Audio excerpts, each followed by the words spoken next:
اللهم اجبر خاطري جبرا يليق بعظمتك، وارزقني فرحة تنير ما أطفأته الخيبات بي. أعوذ بك من تعب الحياة والجسد، وشر عين البشر وما لا طاقة لي به، ومن حزن يجثو على قلبي. اللهم وإن تهت في ممرات الطرق، حدد لي الوجهة المناسبة، وتولني بحسن تدبيرك وسعة فضلك. اللهم أنت حسبي حين تضيق الحياة. مساء الفل والورد والياسمين على احلى اخوات في الدنيا. عاملين ايه؟ وحشتوني جدا جدا. يلا بينا، النهارده عندنا روتين جديد. عارفه ان انا متاخره عليكم بقالي ومش بنزل فيديوهات، بس والله وحشتوني جدا، ووحشني الفيديوهات، ووحشني الروتين، ووحشني ان انا اتكلم معاكم كده.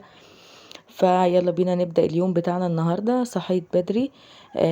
نورسين راحت بقى المدرسة وكده، وكان عندي شوية غسيل. طبعا اللي من اسكندرية عارف ان احنا بقالنا كام يوم، بتاع 3 ايام كده ولا حاجة، عندنا نوة وشتا ويعني ايه، الشتا جه جامد مرة واحدة كده.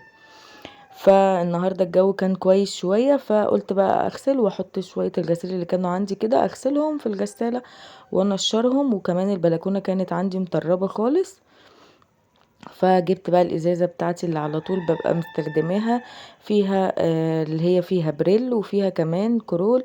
وجبت يعني ايه، كروانه كده فيها ميه او طبق بلاستيك بقى حسب ما انتوا ايه بتسموا. ودعكت كده الشيش بالمكنسة. الاول نزلت التراب كله اللي كان على الشيش، وبعد كده ابتديت ان انا انضفه بالمية والصابون اللي انتوا شايفينه ده.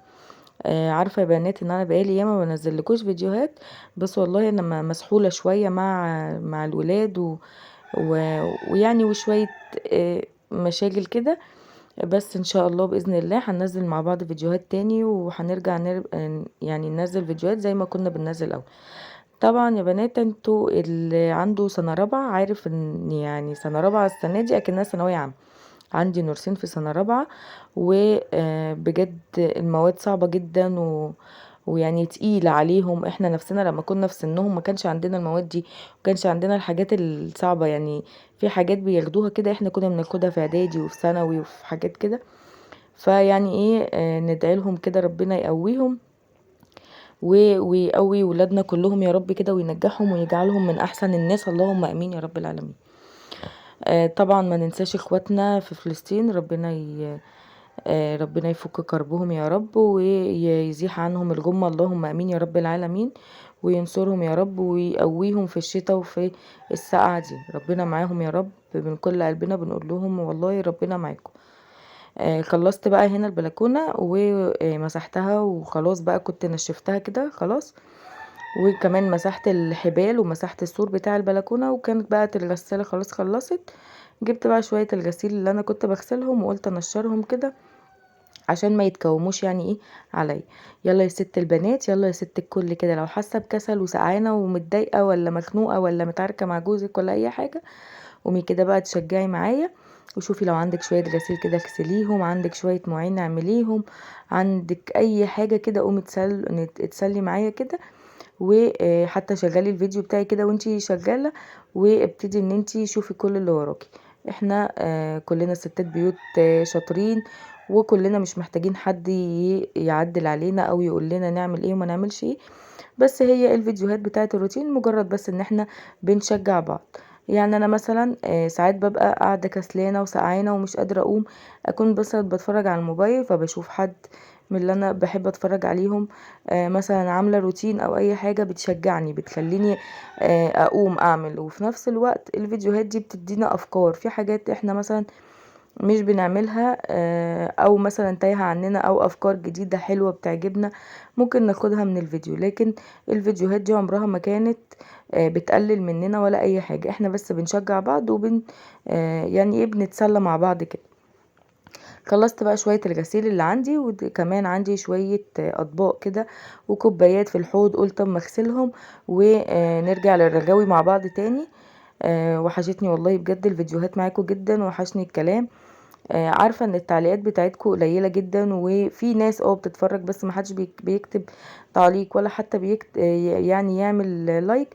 فيعني ايه فضلا وليس امرا ان انتوا تفتكروني كده بلايك حلو منكم، وتكتبوا لي كومنت حتى لو بتصلوا على النبي، يعني صلوا على النبي كده في الكومنتات، وعرفوني كده وجودكم كده، لانه والله اقل فيديو حتى لو مش بتتكلمي عني او مش بتقولي لي حاجة او مش بتطلبي مني حاجة، كفاية بس اني بحس ان انتي تعبتي نفسك وكتبتي لي تعليق، ده فعلا بيحسسني بالتقدير جدا. فاتمنى منكم كده ان شاء الله تكتبوا لي تعليق حلو، حتى لو تدعوا لي دعوة حلوة كده، ولكم بالمثل ان شاء الله، وتعملوا لي لايك كده عشان الفيديو يترفع، عشان طبعا احنا بقالنا فترة مش بننزل فيديوهات، فالقناة مش شغالة خالص. وادينا بنتشجع مع بعض وبنتسلى مع بعض وبنتكلم، وقولوا لي بقى في الكومنتات كده ايه اخباركم، وعاملين ايه في السقعة، وعاملين ايه في ايام الدراسة كده ومع الولاد. ولو حد عنده فكرة او عنده اي حاجة شايفها في الفيديو انا ممكن ما اكونش واخدة بالي منها عندي ومحتاجة مثلا تتغير، اكتبولي في الكومنتات. وانا بتابع كل الكومنتات الحمد لله. بس يعني انا بتمنى منكم ان انتوا تكتبولي كومنتات، يعني حسسوني ان انا مش بتكلم مع نفسي، بتكلم مع ناس كده بتكلمني وترد عليا وبرد عليها. تمام. زي ما قلت لكم، لو شايفين اي حاجة محتاجة تعديل ممكن تقولولي في الكومنتات كده، وانا اشوف اللي هقدر ان انا اغيره كده. وان شاء الله اوعدكم الايام الجاية نكون بننزل كده بقى فيديوهات مع بعض ونتشجع تاني. طبعا اجواء الشتا دي بتحب بقى ايه، مش بتحب الكسل بصراحة. يعني في ناس، انا واحده من الناس كنت الاول الشتا ده بيحسسني بالكسل، انا عايزه اخد بطانيه كده واقعد على الكنبه او اقعد على السرير وخلاص بقى، مش عايزه اقوم من مكاني.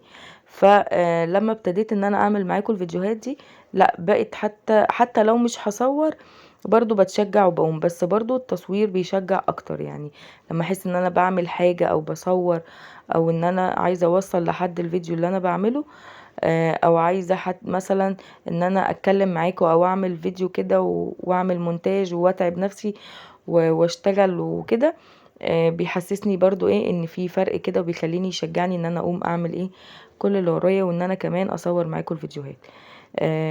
بعد كده غسلت بقى المواعين كلها. وطبعا انا بحط في الطبق بتاع الصابون بتاعي، بحط فيه شوية كلور كده. يعني بحب ايه الاطباق، لو في اطباق فيها مثلا لون مغيره لون او اي حاجه، يعني في الصيني ساعات مثلا الصواني بتاعت الشاي بتصفر، الحاجات دي. الحوض بحب المعه كده وافضل ادعك فيه واشوف الرجاوي دي. الرجاوي دي بتفرحني، يعني بتبسطني قوي لما بشوف الرجاوي بتاعت الحوض دي. وكمان ايه خلصت كده كل اللي ورايا عشان نفضى بقى ونشوف الغدا بتاع النهارده. الغدا بتاع النهارده غدوه بسيطه جدا جدا بتاعتنا بتاعت ايام زمان. يعني ايه اللي كان بيعمل الغدوه دي يكتب لي كده في الكومنتات ويقول لي اذا كان بيحب الاكل ده ولا لا. هشيل بقى العيون بتاعت البوتاجاز عشان انا كده كده كنت غسلاهم، وكنت حاطه لهم ورق فويل عشان احافظ عليهم ان هما يعني ايه ما يتبهدلوش مني بسرعه. مسكت بقى الليفه بتاعتي كده وحاطه كمان عليها السلك اللي انا كنت بغسل بيها، السلك اللي هو الناعم ده.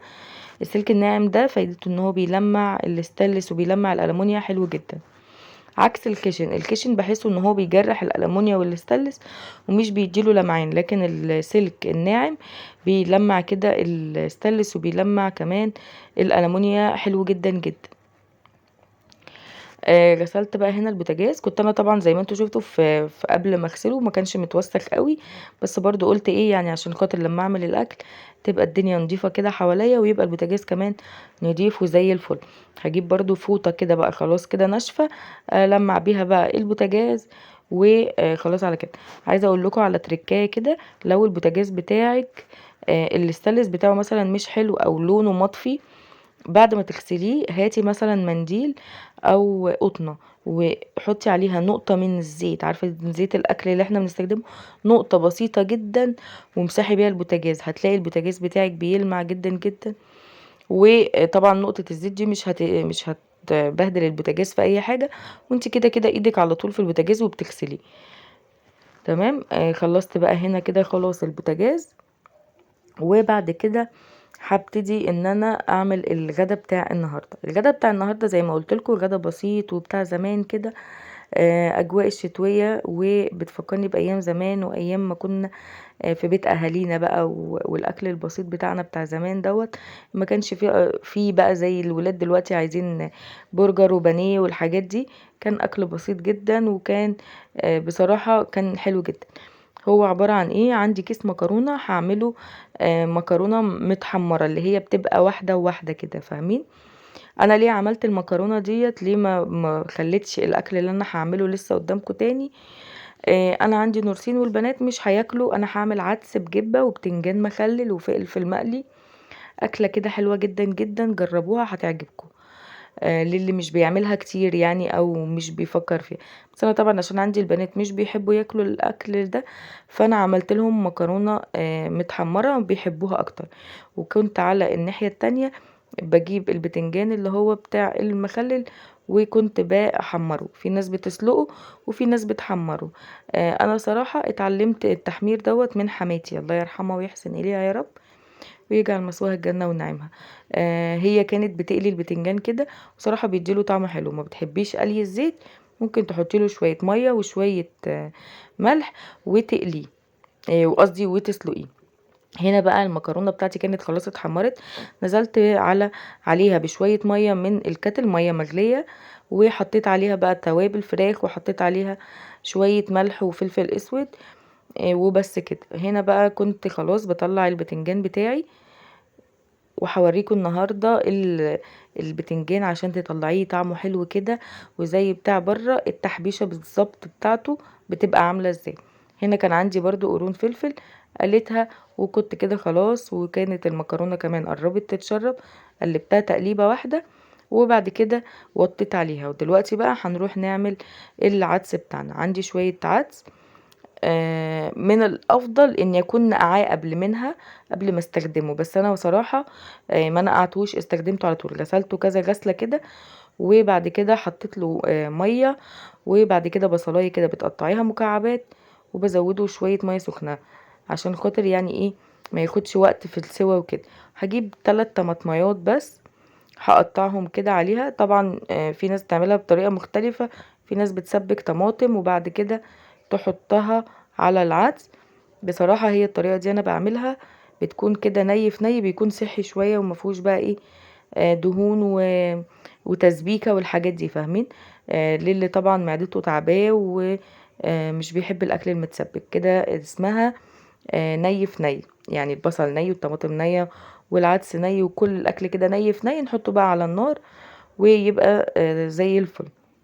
طبعا بتعمليه بطريقة تانية، اعمليه بالطريقة اللي تريحك. انا الطريقة دي اللي انا بعملها. خلصت كده هروح بقى احطه على البوتاجاز واسيبه بقى يغلي، ونشوف التحبيشة بتاعة البتنجان.